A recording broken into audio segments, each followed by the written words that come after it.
안녕하세요. 오늘 하루도만 가장 있어 보이는 경제 또는 정보기술 이야기 단 하나만 골라서 전달드리는 티목 하루 상식 2022년 11월 7일자입니다. 오늘 할 이야기는 보험사 신종자본 사태 이야기입니다. 우선 한 가지 설명을 할 게 있어요. 신종자본증권이란 이름에서도 나타나듯 굉장히 새로운 형태인 것 같다고 볼 수 있는데요. 무엇으로부터 새로운 것일까요? 금융시장의 양대 두 축은 채권과 주식입니다. 첫째로 채권은 돈을 빌려주고 기한이 있어 몇 년 뒤에 돌려받는데 기한에 따라 이자를 얹어서 받을 수 있죠. 돈을 빌리는 쪽 입장에서는 빚이에요. 있어 보이는 말로 부채라고 하죠. 둘째로 주식은 돈을 주는 것은 맞지만 돈을 주는 대상에게 그만큼 주인으로 인정받을 권리를 가져옵니다. 예를 들어 A기업 주식을 매수한다는 것은 그 A기업의 경영권을 그만큼 산다는 것과 같죠.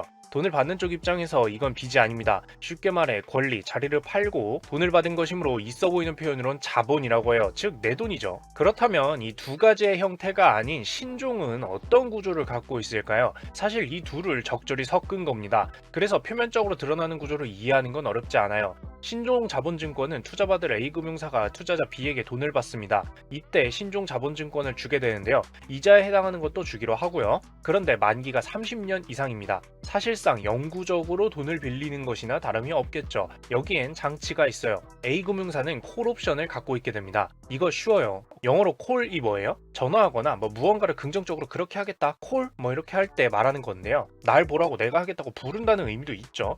금융시장에서 콜은 되게 사는 것, 살 권리와 같은 의미를 가집니다. 그리고 이건 문자 그대로 옵션이지 강제사항은 아니에요. 여기서 A금융사의 콜옵션이란 건 자신들이 발행한 바로 그 신종자본증권을 되사겠다는 옵션입니다. 뒤집어 말하면 투자자 B로부터 매도해달라고 청구하는 건데요. 그래서 매도 청구권이라고도 불려요. 이 선택권, 옵션 내용 어렵지 않죠? 바로 이 신종자본증권에는 이러한 콜옵션이 붙어있게 됩니다. 근데 이 콜옵션이란 게 행사되면 결국 투자자 B 입장에서는 뭐예요?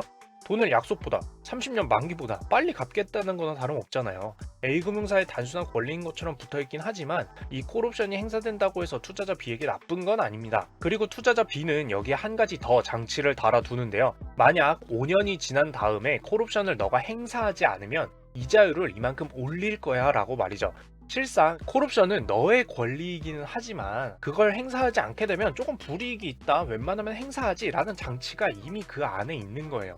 따지고 보면 실상 A금융사는 30년 이상의 만기로 돈을 받은 거긴 하지만 5년이 지나면 다음과 같이 선택지가 주어지게 되는 거예요. 5년 만에 돈을 갚던가 아니면 그 뒤로는 더 높게 정해진 이자를 감당하든가 말이죠. 이렇게 완성된 것이 바로 신종자본증권인데요. 결과적으로 원금을 빌려주고 이자를 받는 단순 채권 구조인 듯 하지만 이렇게 살짝 복잡하게 만든 이유는 뭘까요? 신종자본증권은 30년 이상의 만기를 표면적으로 갖고 있고 이 기간 동안 빌려줬으면 사실상 그냥 반영구적인 자산인 주식이나 다름없지 라고 인정되어서 법상으로 기본 자본으로 평가를 해줍니다. 네, 빚이 아니라 내 돈, 자본으로 잡아준다는 거예요. 그 돈을 빌려간 금융사한테 말이죠. 즉 주식과 채권을 교묘하게 섞어서 만든 기본 자본, 이걸 평가시 티어 1이라고 하는데 해서 영어로는 하이브리드 티어 1 또는 하이브리드 스톡, 즉 하이브리드 주식이라고 불러요. 신종으로 만들었는데 결론만 놓고 보면 자본으로 인정을 받으니 자본이란 단어가 붙는 거죠. 그래서 부채가 늘어나는 것은 부담되고 자본을 늘릴 필요가 있는 기업들이 자신들의 신뢰도, 신용을 바탕으로 돈을 받는 것이 신종자본증권입니다.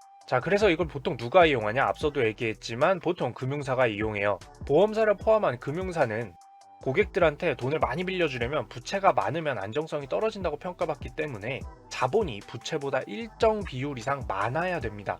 그래야 더 많은 활동을, 금융활동을 할 수 있게 되고 있습니다. 여기서 포인트, 사실 신종자본증권을 거래하는 시장에서 신종자본증권에 붙어있는 이 빨리 돈 갚겠다고 하는 이 콜옵션이라는 것은 5년이면 항상 금융사에 의해서 행사가 되었습니다. 즉 A금융사가 콜옵션을 5년이면 행사하고 투자자 B로부터 신종자본증권을 되사왔어요. 돈을 5년이면 갚는다는 뜻이죠. 이게 강제는 아니지만 관례처럼 행해지고 있었습니다. 그런데 2022년 11월 1일 흥국생명은 이 자신이 가진 신종자본증권 중에서 이 콜옵션을 행사할 시기가 5년이 되어서 다가온 부분에 대해서 콜옵션을 행사하지 않겠다고 알렸습니다. 옵션이었을 뿐이기 때문에 본래라면 아무 문제가 없는 게 정상이긴 한데 앞서 말한 대로 이 콜옵션은 시장에서 늘 5년이면 되오던 것으로 알고 신종자본증권을 구매해오던 투자자들이 전부였죠. 즉 거래를 함에 있어서 형성된 가치가 달랐던 겁니다. 뭐야, 이거 5년이면 원금 받던 거 아니었어? 진짜로 30년 이상 빌려준 채로 가라고? 하게 된 거예요. 여기서 흥국생명이 범법을 하거나 계약서상 잘못된 것을 한 것은 아니지만 시장에서 형성된 신뢰가 깨지면서 모든 신종자본증권에 대한 의구심이 퍼지게 됩니다.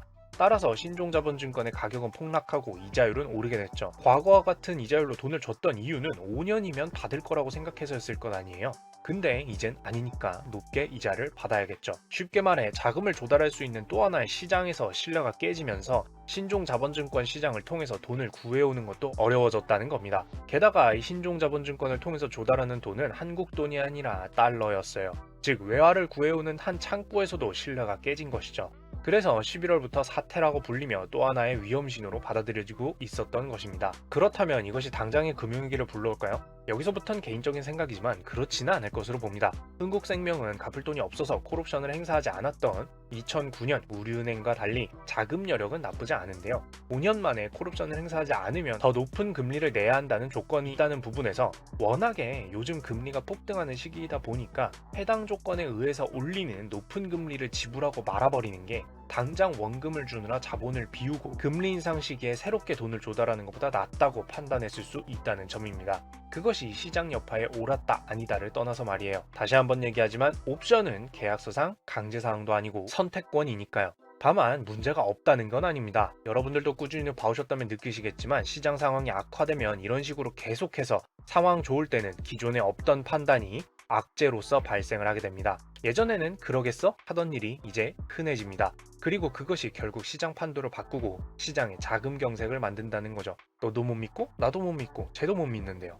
그런 악재가 한데 모여서 사람과 기업들이 돈 막 쓰면 안 되겠다라는 결론에 다다라 자금 경색을 일으킨다는 거죠. 즉 이것조차도 결과가 아니라 신호 중 하나일 뿐이라는 게 문제입니다.